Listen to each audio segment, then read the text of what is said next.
Welcome, everybody, to another episode of Optimizing Your Success with the Mentor Project. I am your host, Dr. Ruth Gotian, here in steamy New York, and we are so excited to have our panel of high achievers and a very, very special guest I am super excited about today. Are you one of those people, or are you like me, that you have always wanted things, but you don't really know how to ask for it, and you don't really know how to get it?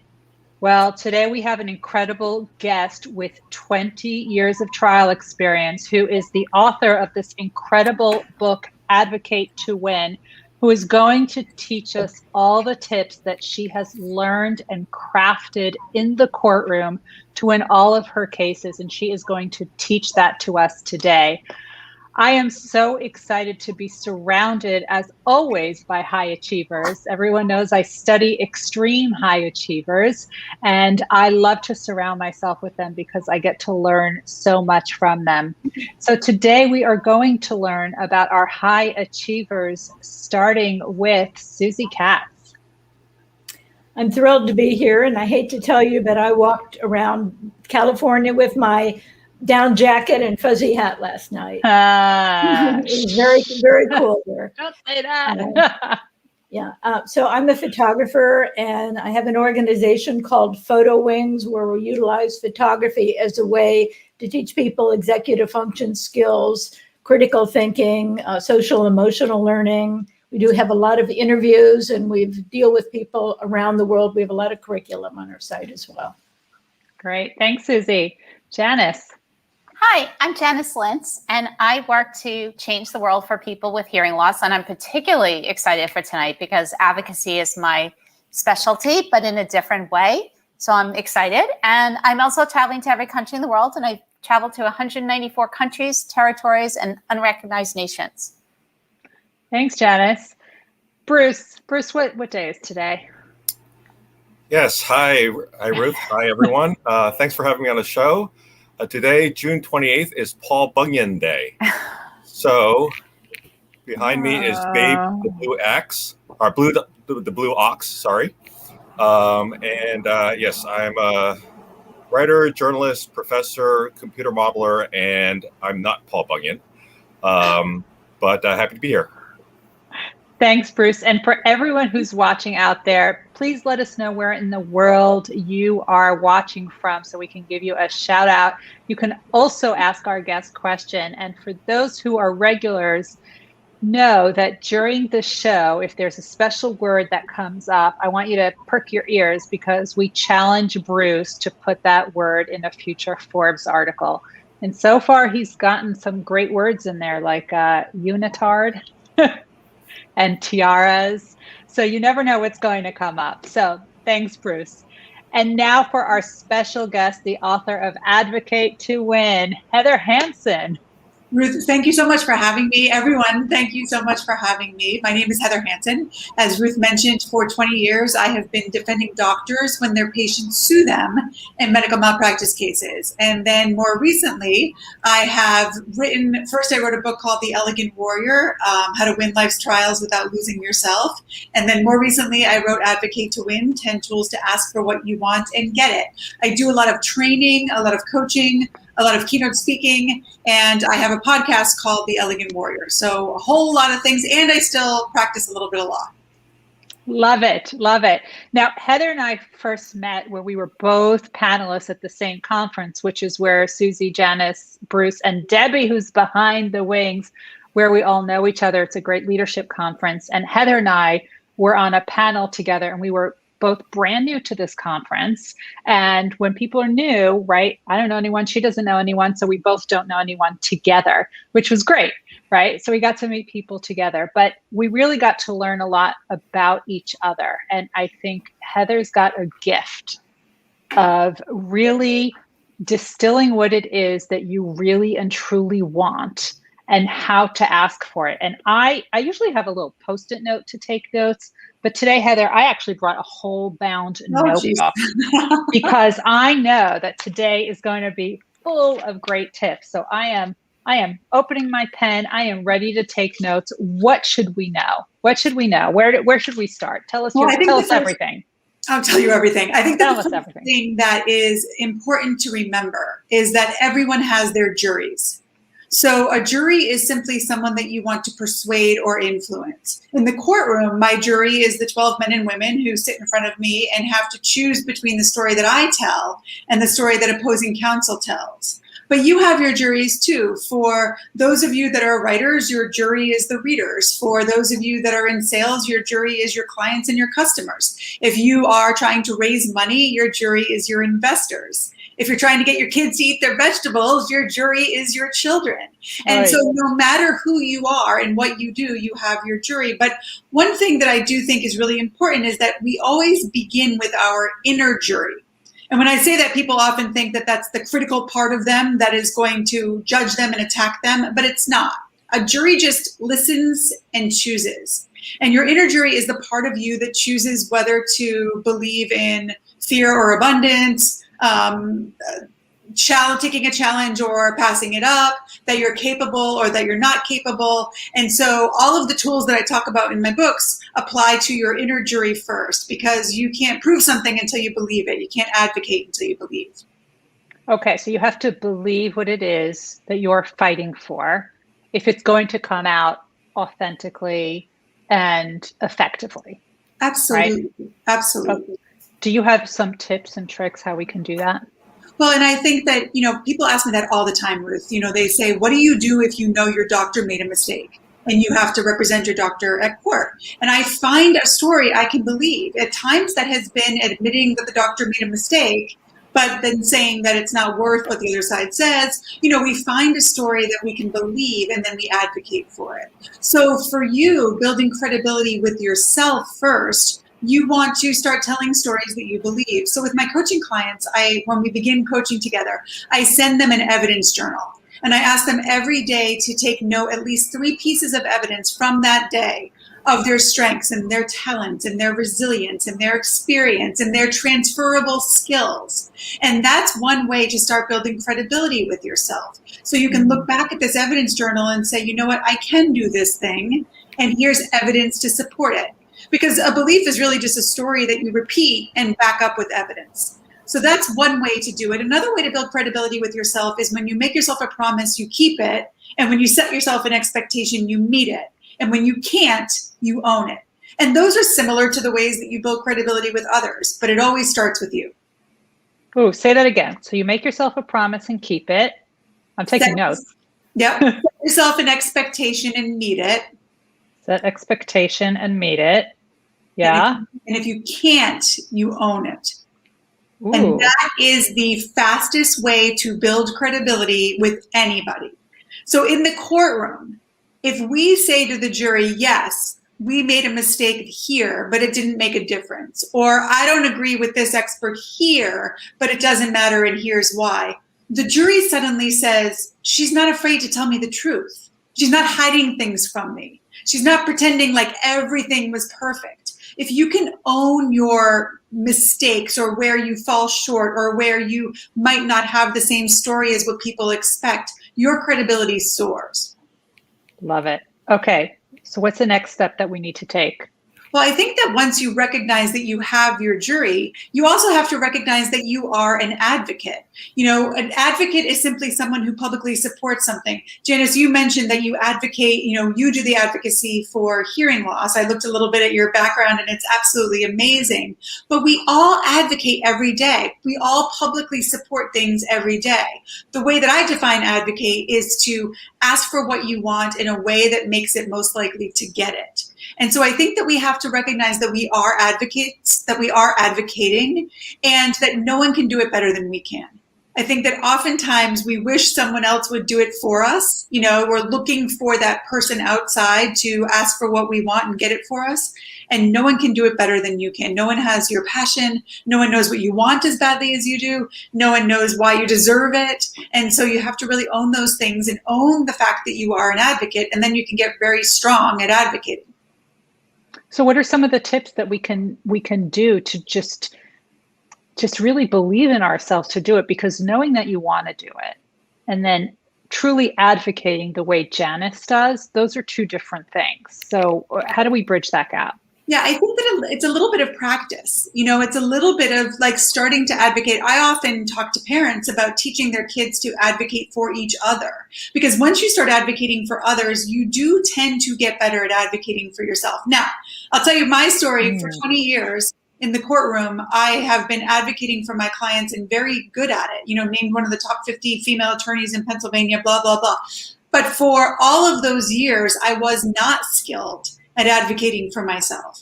And it had to be a conscious decision. And it had to be a conscious decision almost every day to say, you've got to ask for what you want. And I think a lot of times, especially women, we think we're asking by like mind reading. We expect people to read our minds as to what we want, or we think that we've earned it because we're so good at our jobs that they should know I want this raise. They should know I want this promotion.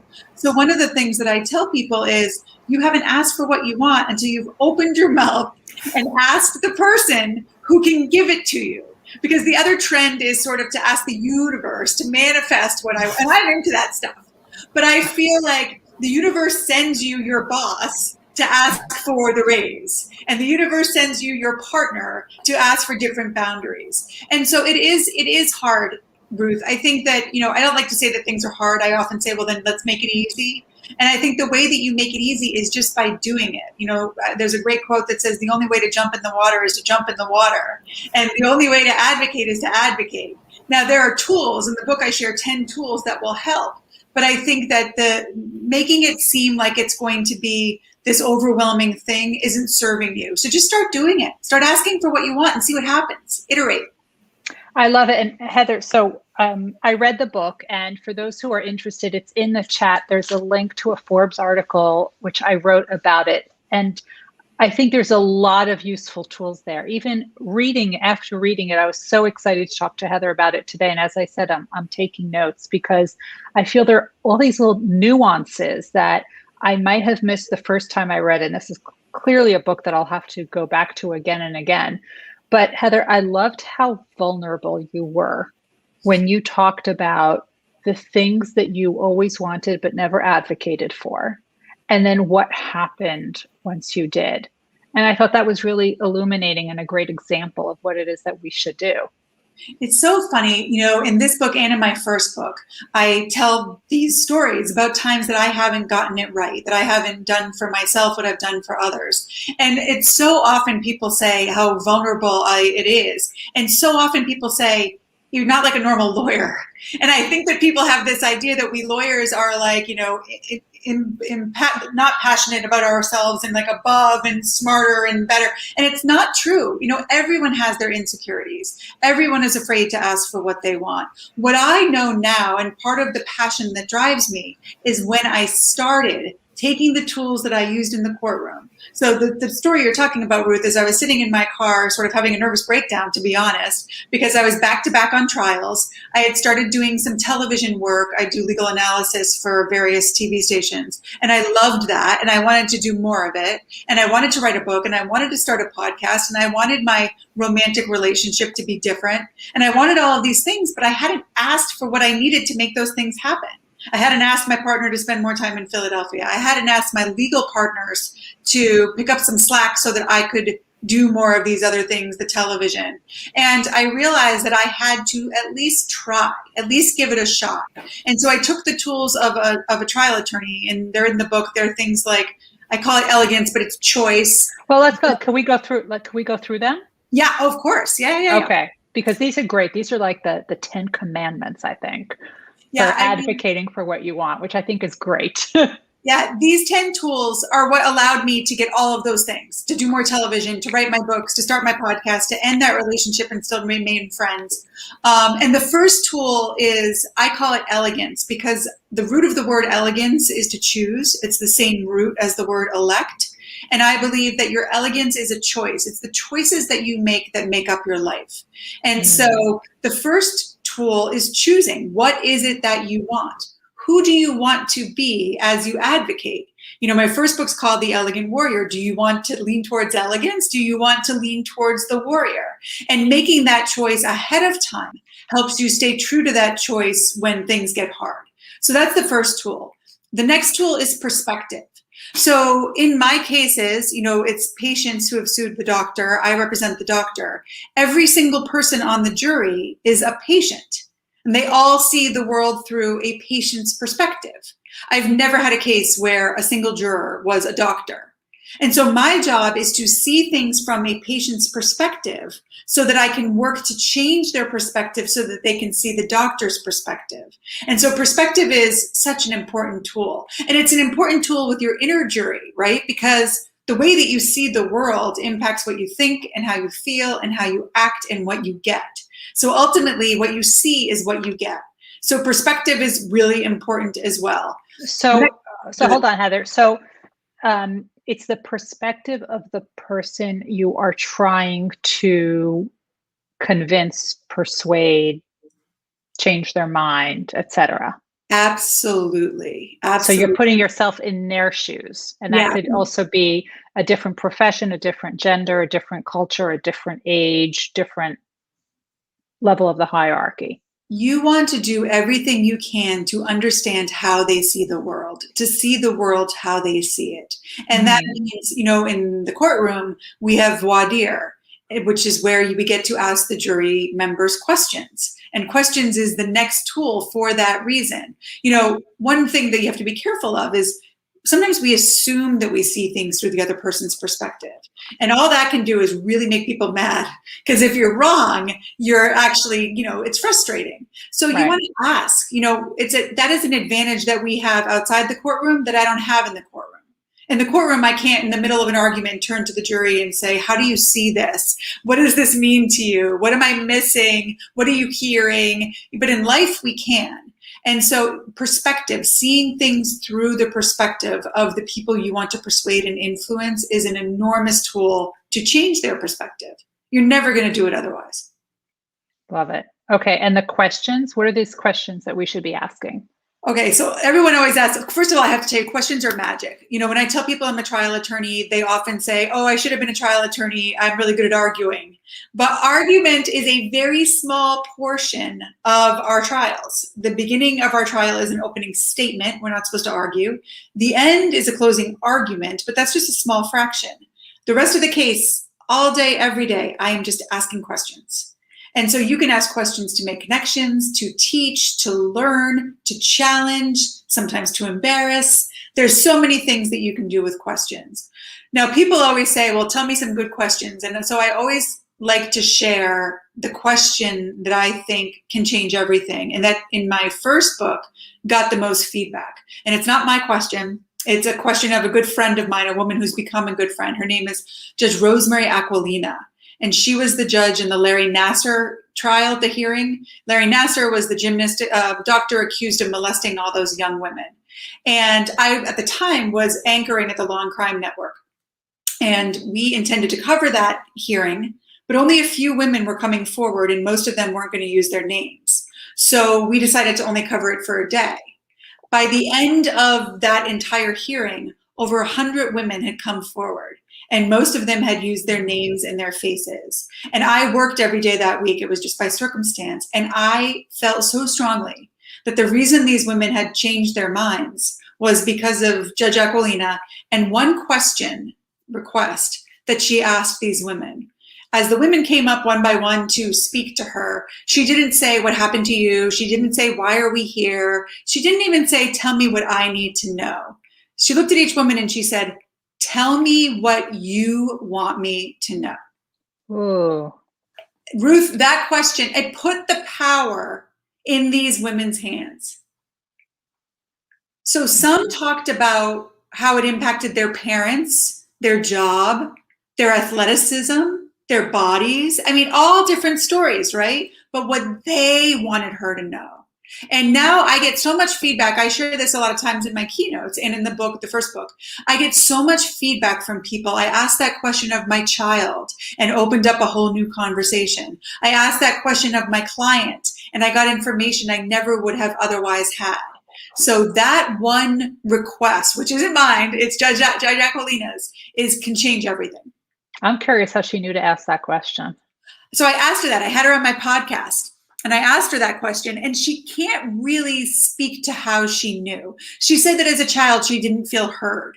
And so maybe it was a deep down a question she always wanted to hear, but there's a lot of things that she can't explain why she has these magic powers. I love it. I think it's a great question. It's now, I wrote it down and I put a circle around it because I'm going to start using that. That's great.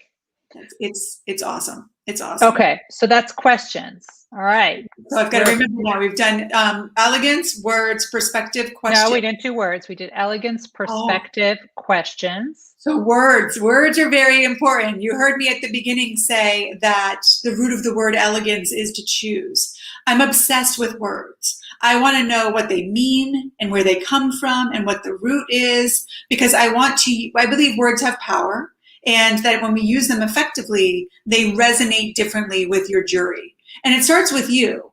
There's research about the power that self-talk has on you. I recently had Ethan Kross, who's the author of the book Chatter. He's a psychology professor at the University of Michigan. Fabulous book. And his whole book Chatter is about their inner voice and the words we use when we talk to ourselves. And so you want to be careful with those words. And then you want to be careful with the words you use with your outer jury, because we all have what's called the curse of knowledge. So a perfect example of this is, I had a case one time and the opposing counsel, they go first because they have the burden of proof. And he got up and he started talking about osteomyelitis and vascular surgeons and angiograms. And I was looking at our jury, and oftentimes our jury not all of them have a high school education. And their eyes are getting big. And I know what's going through their head is, I told these lawyers I didn't want to be in this case. I shouldn't have been chosen. I don't understand medicine. And so I got up and said, bone infection, blood doctor, blood study. And all of a sudden they're like, I understand her.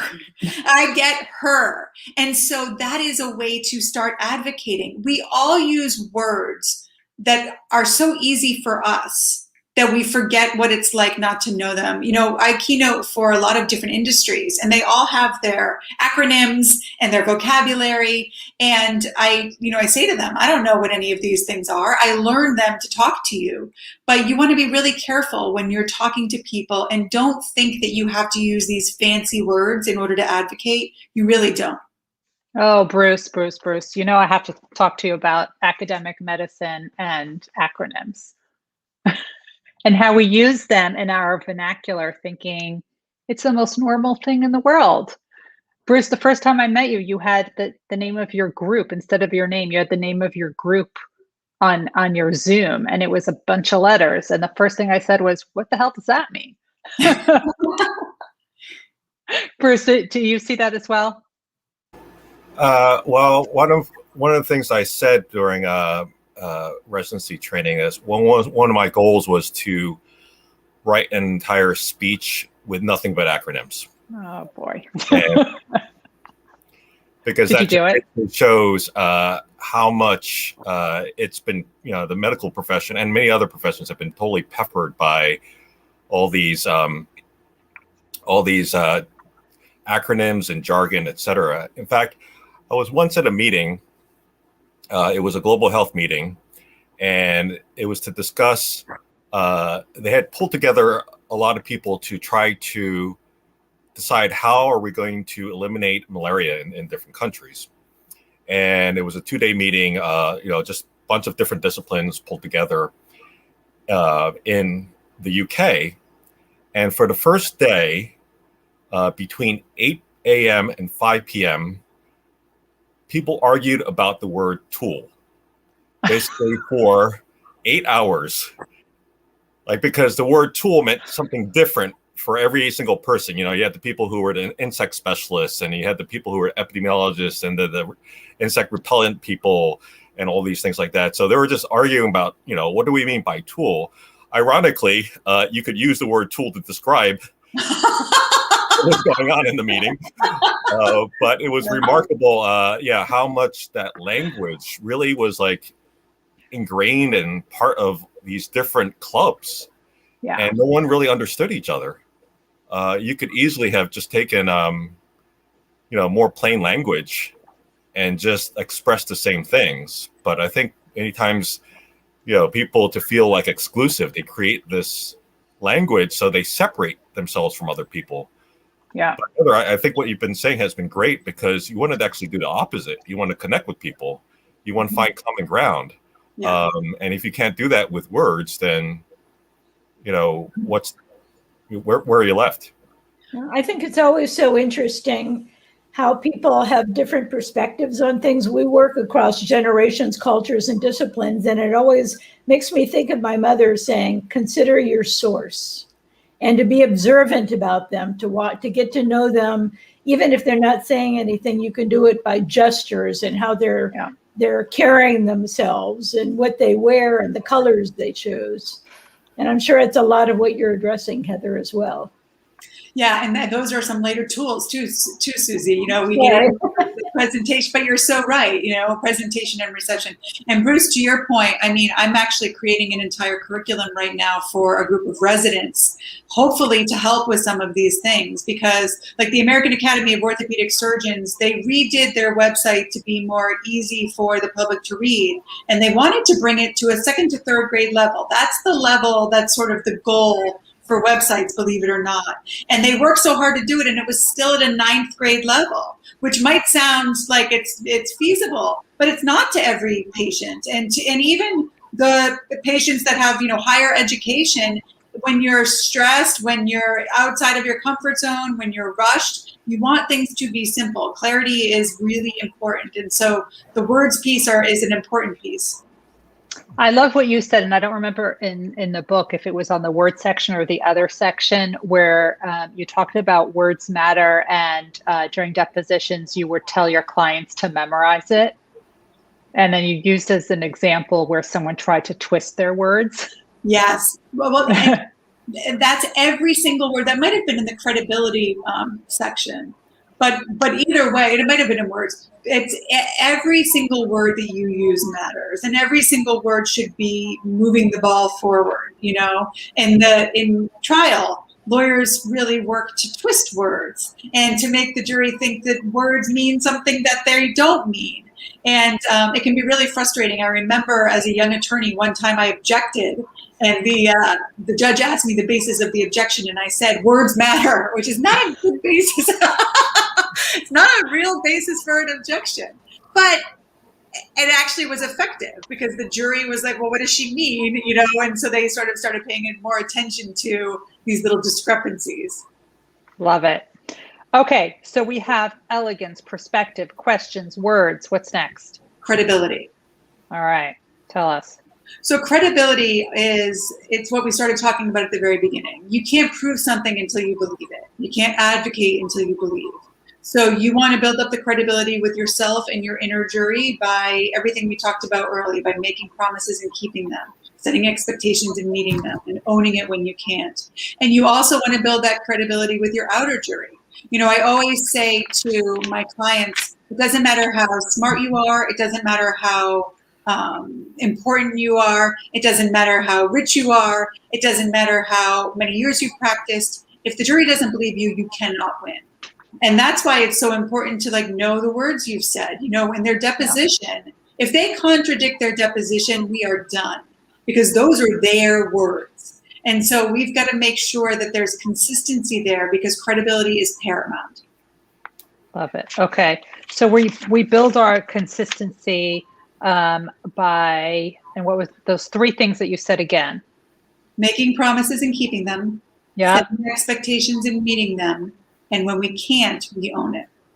Love it. Okay. Elegance, perspective, questions, words, credibility. What's number 6? Evidence. All right. So we all have evidence, no matter who you are, no matter what you do. In the courtroom, we're all working with the same evidence. It's the medical records, it's the depositions, it's it might be medical models, it's the testimony that comes out of people's mouths. For different people who are watching in their jobs, if you're a graphic artist, it might be pictures you've drawn, or part of your folder of all of the works that you've done. If you're in business, it could be the ROI on an investment, or your data that supports your sales. All of this is evidence. People often say facts tell and stories sell. And I think that's true. Stories are the stories you tell about your evidence. But advocates win. There's always competing stories, often about the same evidence. So you want to take that evidence and really use it and look at other people's perspective and ask questions about it and choose the right words and play with the evidence so that you're more likely to win. Okay. That reminds me of the book, I think his name is Stuart Diamond. He's the Wharton professor. And he basically says, he wrote the book Getting More, where he talks about use people's own words, use people's own standards against them, meaning you said that this is what you stand for. Does this not comply with that? Right? It's using their own words. So it sounds like that's right in line with what you're saying. Absolutely. And that's a big credibility thing, right? Like, this is what you said. How am I supposed to believe you? Yeah. Exactly. And a lot of these overlap, but the evidence piece is, I think that a lot of people say, like, I don't have evidence. The evidence is everywhere. And if a belief is a story that you repeat and back up with evidence, you want to collect evidence that's going to serve the story that you want to believe or that you want someone else to believe. Love it. Okay. So we have elegance, perspective, questions, words, credibility, evidence. Number 7. Number 7 is, I'm going to get to where Susie is, but I like to start, before we talk about presentation, I like to start with reception. And that is receiving body language, tone of voice, facial expression. Because so many people come to me and want to work on presenting, which is the next tool. They want to work on, how do I move my body? How do I move my face? How do I use my voice? And that's all very important. But you can get so much information when you're receiving, when you're listening to the words that someone uses, yes, but even more importantly, to their tone of voice. There's a study out of Yale in the past year or so that says that you can learn more about a person's emotion from their tone of voice than from their facial expression and their body language combined. So if you're listening, really listening, and you're tuning into tone of voice, you can tell whether it's a good time to ask for that thing you want, or if maybe you need to wait for another time or change the mood in the room. You can tell whether someone's frustrated or angry or sad. And so really going all in with the listening, not just to the words, but to the tone, and receiving that is the next tool. And then after that is presenting, and that's using your body language, using your tone of voice, using your facial expressions in order to persuade and influence. So it sounds like the first one, reception, is really building up your emotional intelligence for being really aware of what's happening around you. And what are some of the ways that you can practice that? And what are some of the ways that you can practice the presenting? So I think practicing reception is really being present. Different people have different thoughts on meditation, but I find that the more that I meditate, the more that I'm able to really, like when I meditate, there's different things you can focus on, the breath. I like to focus on, there's a buzzing in my fingers when I meditate sometimes. And I try to feel that when I'm listening. I try to not let distractions come in and be very present in my body. And one of the things I got good at listening, because when people are testifying, you have to be all in on what they're saying so that you can catch any little inconsistencies and use them for cross-examination. So I think part of it is practice, part of it is presence, and just the willingness to listen. And then as far as reading body language and facial expression, I always warn people to be careful about that, because I've read the books Captivate by Vanessa Van Edwards, What Every Body is Saying by Joe Navarro are 2 really good books about body language, but they both agree that you need to put it in context. And so you need to be careful that you're not, I am often cold, and so I might sit like this. A body language book would tell you that I am closed off. And so you want to be careful to not read people unless you sort of are able to get to know them a little and what's normal for them. And then with presentation, one of the things that Vanessa Van Edwards talks about, and this is actually, I can tell you a funny story about this. So when we're at trial, doctors get very nervous. They're nervous to testify. They're nervous to go before the jury. Even if they're used to teaching, it's different. And so I try to distract them with what did you have for dinner last night? What are you reading? Is there a movie you want to see? But here's where I made a mistake. I had just read Vanessa Van Edwards' book, and there's a fabulous study in there of TED Talks. And they compared the most watched TED Talks with the least watched TED Talks. And they found that one of the major differences is in the most watched TED Talks, people used hand motions a huge percentage more of the time. I made the mistake of telling that story to my client right before he went up to testify. Oh, Lord. So, we had a lot of this. Ruth knocked over his microphone twice. If the jury was looking at my body language, they would have seen me like cringing and like doing my best to like seem like this is all cool.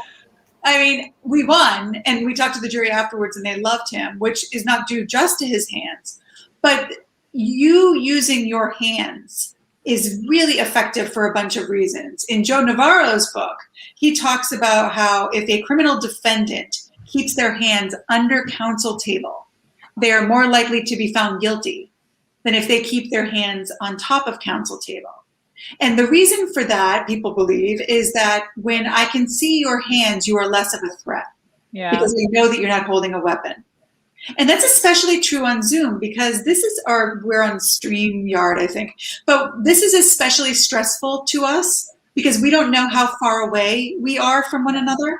And so we don't know how much of a threat. Yes, now I'm relaxed. I see all of your hands. Not suspicious of Bruce now. Yeah, this is why I always do jazz hands while I'm talking. I think that's a good practice to get into. Show those hands. You know, Heather, it's so interesting. When I was getting my doctorate's in adult learning and leadership, and one of the things we learn is it's this basic skill of biographies, where people write essentially their autobiography. They start wherever they want, they finish wherever they want, and we were trained to, when they read it, to listen to it.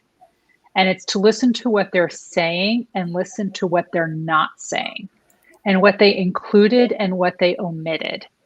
And, you know, you have to do this over and over and over again until it becomes muscle memory. But that is the most intense listening I have ever done in my entire life. And I want to tell you, I think running a marathon is less exhausting than listening that intently, because you are so focused and you are listening for, again, what is said, what's between the lines, what was omitted, what they sounded excited about, what they sort of whispered and wanted to throw under the rug. It was exhausting, but it was so incredibly telling. It was actually one of the high points of my career, because I learned a lot about myself as well. Yeah. One of the things about body language is that you can practice it every day. If you're waiting for a traffic light, it's one of my hobbies in an airport, is to try to understand what people might be thinking or relationships. And so it may be about crossing the hands, but it's about the gestures and the furrowed brows and the choice of color and the way they carry themselves. That's the body language is just, it's a combination of many things.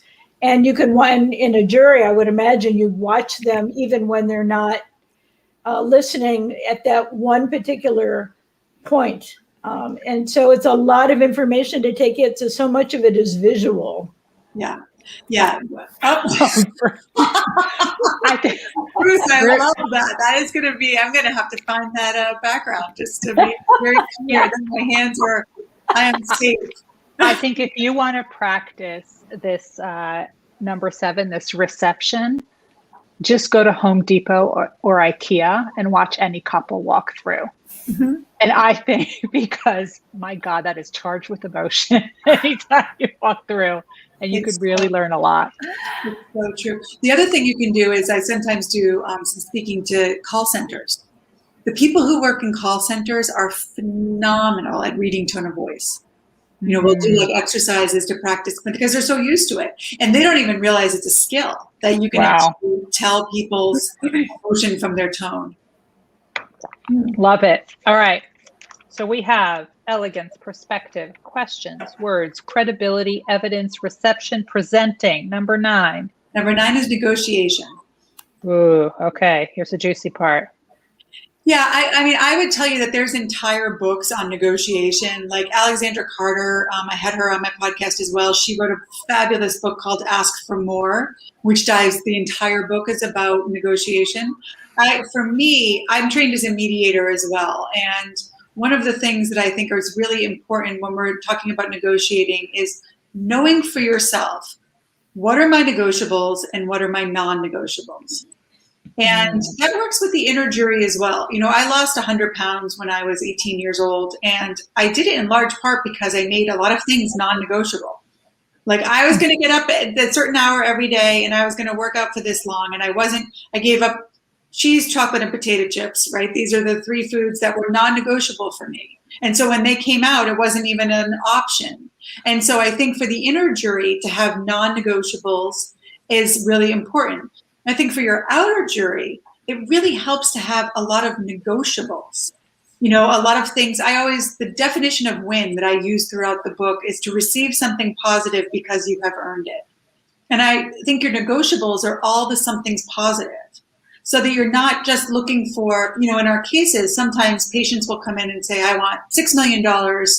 And then as we mediate those cases, sometimes we find that an apology, an explanation, sometimes a change in the system so it will never happen again, those are their negotiables. And sometimes they will come down on their money if they get some of these other things, and we're able to reach a resolution we never would have otherwise reached. And so I think it's important for all of us to be aware of, where am I willing to negotiate and where am I just not? Love it. Okay. So know what your bottom line is. Yeah. And work to find ways that you can wiggle. So if you're negotiating for a raise, like, would you take more paid time off? Would you take, I mean, right now we're all trying to figure out if we're going to be hybrid or whatever, but would you take more working from home days? Would you take a different role? You know, just look for areas where you can be a little bit more flexible, because rigidity doesn't work in negotiation. The more flexible you can be, the more likely you are to get what you want. Okay. And last but not least? Last but not least is truly the last resort of an advocate. If you've done all of the others, hopefully you never have to get there, but it is argument. It is actually arguing for the thing that you want. And I have to say that the only time that argument's really effective is when a third party is deciding the situation. Because if I'm arguing with you, Ruth or Susie or Janice or Bruce, it's very rare that I'm going to persuade you over to my side. I might do it with questions and words and perspective, but argument probably isn't going to do it. But if there's a third party, so for us, a judge, I've been asked to comment on the Britney Spears conservatorship stuff that's going on. In that situation, it was time for her to argue, right? Because there's a third party who's deciding. Sometimes at work, there's a third party who's deciding where resources go or who's right or who's wrong. And in those situations, I think argument is helpful sometimes. But when it's you versus your partner, it's tough. And then when it comes to argument, I always recommend the 3 Ps, which is patience, you know, really wait and hear the other side's perspective, which is the second P, but, you know, be willing to wait, respond instead of reacting. Really, patience is important. Seeing the other side's perspective is important, and seeing the decision maker's perspective is important. And like I always think, what does the judge want here? Usually it's to get us all to shut up, go home. But, you know, it's like, how does the judge see this argument? How do they see the world? And then the last one is preparation. I always prided myself in the courtroom that no one was more prepared than I was. And that helps when you're arguing. And it helps mainly because it makes you more confident. You know that you know everything in that file. Love it. So, and I guess, would you say that most people incorrectly start with the argument? Yeah. Instead of finish with it? Absolutely. I think most people want to jump to argument because they're frustrated and they're angry and they think they've asked even if they haven't. And, you know, they are emotional. And so, yes, they want to oftentimes jump to argument. And one of the mantras that my clients get sick of hearing is trade your defensiveness for curiosity. You know, where can we find something different? Where can we could use words? Where can we see from a different perspective? And if we have to get to argument, you know, we'll win, but we don't want to get to argument. We want to see if we can avoid it. I love it. Now, we're headed to the last few minutes of the show, and I have to hear from Janice because she is an advocate. She's the #1 hearing advocate in the world, and she uses either consciously or subconsciously, I know a lot of these skills because she gets stuff done. I always ask myself, we have this joke, Debbie Janice and I are on a text message, and I always say, WWJD, what would Janice do? I love it. She gets stuff done. So Janice, of all of these things, of these 10 tools for advocacy: elegance, perspective, questions, words, credibility, evidence, reception, presenting, negotiation, argument. Which do you think is your favorite or your go-to tool? It's interesting. I never really thought about them in terms of my legal training because I'm trained as an attorney. So it's really interesting to hear Heather's perspective. I'm like, oh, maybe I did use that law degree for something. So I did find that interesting. I think for like people who are not in a case, like one of the easy things that I do is I maintain a phone log, and actually something I did learn as a lawyer. So I document from the second I know something is turning the wrong direction, or when I know this is going to be potentially contentious. I maintain a phone log of writing down the date, who I spoke with, and what the conversation was. And like Heather said, any words they say, I can use against them. And by documenting that, and I was listening, I was like, wow, I guess I did. I forgot about this because I've been doing it so long that it's my normal, like I do it when I call the bank. I mean, I use it for everything now. So I have all these phone logs, and it is really handy to me. And I think I may have mentioned this. When I wanted to change the national parks and I couldn't get it done, I sent the Secretary of Interior a 17-page phone log and said, I would like us attached to my scheduling request. And I said, what more could I have possibly have done? All these presentations, every email, everything was documented in the 17 pages. And man, was it effective, because they assigned someone and we ended up writing the National Park Service guidelines, and they acknowledged me in it. And I've done this even with Trump's apprentice. Only a 4-page phone log to the CEO of NBC. I just recently did it to the Appropriations Committee in Congress about someone else. I mean, I'm constantly, so I think that's a really simple way to create evidence when maybe you necessarily don't have evidence for a layperson. That's one, and I also think I loved what she said about tone of voice, because for one of the issues I work on is bringing sound to people's ears. And I really want to use that study because people always say, oh, you can use captions.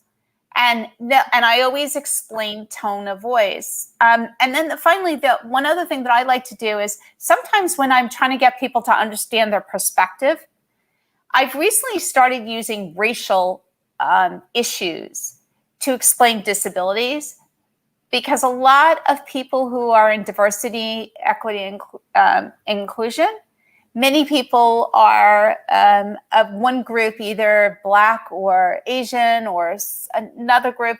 And I think it's very hard for them to understand. And so I have tried to explain, like, can you imagine if, let's say, someone who is Black, if somebody who was Asian telling you how you should handle Black Lives Matter, right? That would be offensive for in one group to be telling another group how to manage something.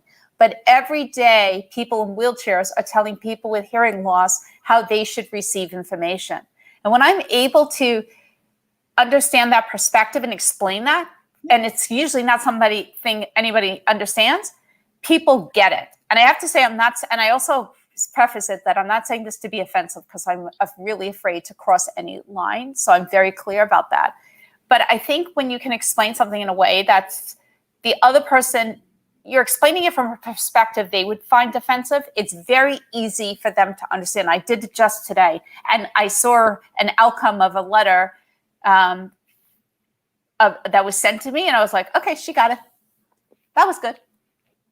Yeah, I love those. And I love that you collect evidence. I mean, that's what you're doing with those phone logs. You are collecting evidence. God, that degree paid for somewhere. Is something. I didn't even realize. I thought, wow, I knew those 3 years paid off somewhere. It's phenomenal. It's phenomenal. I mean, Bruce, we often tell doctors, not documented, not done. You know, the more that you can document, the more, especially in those contentious situations that you're dealing with, Janice, that you know that you may have to come back and stick it to them. I mean, you've hit all kinds of things there, evidence and credibility, right? Because people often say, I never said that. And here you have a real-time documentation of it. I love that. And when she people collects know, everything. Oh yeah. And when you quote back people and you say on this day, first off, panic sets into people because they do not think that you are collecting evidence. And they just, especially for me, they just assume I'm some mom, and they're just really underestimate. And I like people to underestimate me. I think that puts me at a distinct advantage. And then when you whip out that phone log, it's scary to people. Yeah. That's why I say I'm always happy Janice and I are friends, because if we ever crossed each other, I'd be in trouble. Heather, final words before we wrap up? Yeah, I mean, I think that if you could just walk away recognizing that you are an advocate and no one can do it better than you can, and just start playing with it. It doesn't have to be hard and stressful. Just play with it and practice, and you'll get better every day. Love it. Thank you, Heather. This has been so wonderful. I, again, was taking notes, and I read the book, and I still learn more stuff. So Heather Hansen, Advocate to Win. Thank you very much. Heather, how can people find out more about you? My website is advocatetowin.com, and that's where my book and my podcast and some of my speaking reel and all of that good stuff is there. You can also find out more about my coaching. If you want to reach out to me directly, heather@advocatetowin.com. Just email me and I will get back to you. Beautiful. Thanks, Heather. Susie, where can people find out more about you? You can find out more about my work at photowings.org. I'm also part of the Mentor Project. And if you go to 1 Hour with a Coach, you can learn a lot more about my own work and Photo Wings, and my own personal website for my photography is susankatzphotography.com. And Heather, I think you're really, really interesting. I've learned a lot today. Thank you so much. Janice, where can people find out more about you? Well, again, thank you, Heather. This has been very insightful. I can be found at hearingaccess.com and janicelintz.com. So my consulting is on hearingaccess.com and my advocacy is on janicelintz.com. Thank you. And what's your big announcement? What's happening tomorrow? Well, I was really thrilled, and I think Heather will find this really interesting. There's a book coming out called Tell Her She Can, Stories of Unstoppable Women. And I am a chapter within that book, right at the front of the book. And I'm really excited because it does acknowledge, I always tell people, I never, ever go away, ever. I mean, I'm working on one project for 15 years on the Smithsonian, and I never go away. I'm never going to stop until it is finished. And so for me, some people I think could joke it's like that's not positive, but I think there's this incredible book of all of these people who that's what it takes to get stuff done. And if you can really ignore all the naysayers and haters who make these terrible remarks. And I love being part of a group of unstoppable women. I love that. Love it. Good luck with that, Janice. Thank you. The name of the book again is? Tell Her She Can, Stories of Unstoppable Women. Love it. Thank you. I'm and from unstoppable women to Bruce Wiley. With all the hands. With all the hands. They talk about irresistible forces and unmovable objects, and then there's also Janice. So there's the trio there. Heather, this was great. I really learned a lot. Thanks for all your teaching and all your lessons. Now I know when I want avocado toast that I should ask lots of questions like, why won't you give me avocado toast? When was the avocado picked? Exactly. Why not? I should add that today there's a fourth P, which is Paul Bunyan. But anyway, I can be reached if you Google Bruce Y. Lee. Make sure you include the Y because there's a difference if you just Google Bruce Lee. And I can be reached bruceYlee.com, Bruce_Y_Lee on social media like Twitter. If you want to read my Forbes article, Bruce Y. Lee Forbes, you can Google that. You can find my articles. Beautiful. And thank you also to Dr. Debbie Heiser, the co-founder and CEO of the Mentor Project, who is behind the scenes making us all look gorgeous. I am Dr. Ruth Gotian. Tomorrow, I have a Forbes article coming out that you might be interested in. It's all about having a balance of Velcro versus Teflon. Do you let negativity stick to you or glide off? So you can check that out at Forbes tomorrow. Thank you so much to Heather Hansen. I highly recommend that you check out her book, Advocate to Win. We will be off on the show next week, so everyone can enjoy the 4th of July weekend, but we will see you again on July 12th. We have amazing guests lined up for the rest of July.